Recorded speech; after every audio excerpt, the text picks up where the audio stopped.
हरे कृष्णा। कोई भी व्यक्ति इस संसार में कभी भी मालिक नहीं होता, वो सदैव दास होता है।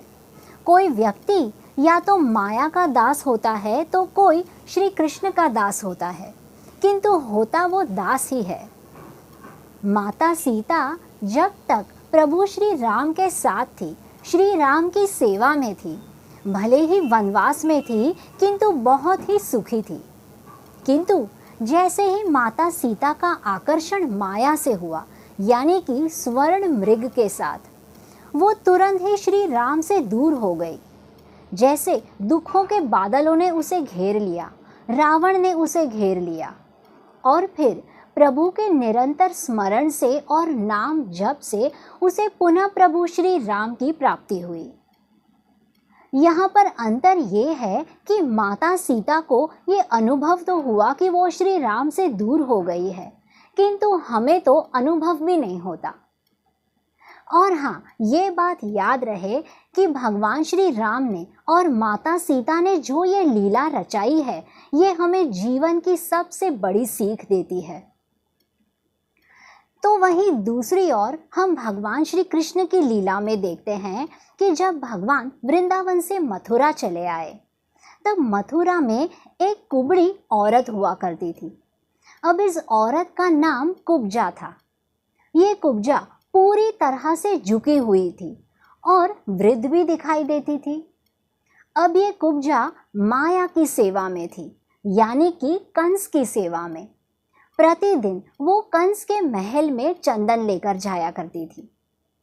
किंतु जैसे ही उसने भगवान श्री कृष्ण को चंदन अर्पण किया, स्वयं भगवान श्री कृष्ण और उनके बड़े भाई श्री बलराम को अपने हाथों से चंदन का लेप उसने लगाया, तब भगवान ने जैसे उसके रूप रंग को ही बदल दिया।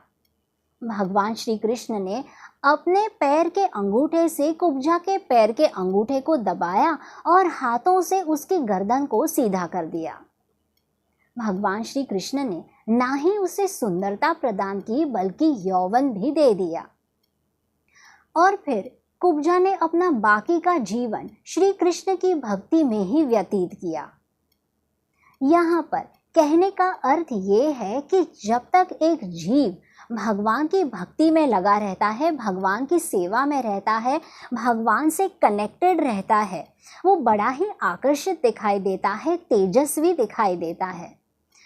सारे जीव उस व्यक्ति से आकर्षित होते हैं, उसके आसपास के सारे लोग उससे आकर्षित होते हैं, और वो व्यक्ति बाकी सभी में भगवान की उपस्थिति को देखता है। किंतु जैसे ही कोई व्यक्ति भगवान से विमुख हो जाता है और सोचता है कि मैं स्वयं से सुखी रह सकता हूँ और अपना उद्धार स्वयं कर सकता हूँ, वो अपना तेज खो बैठता है और सारे दुर्गुण भी उसे घेर लेते हैं।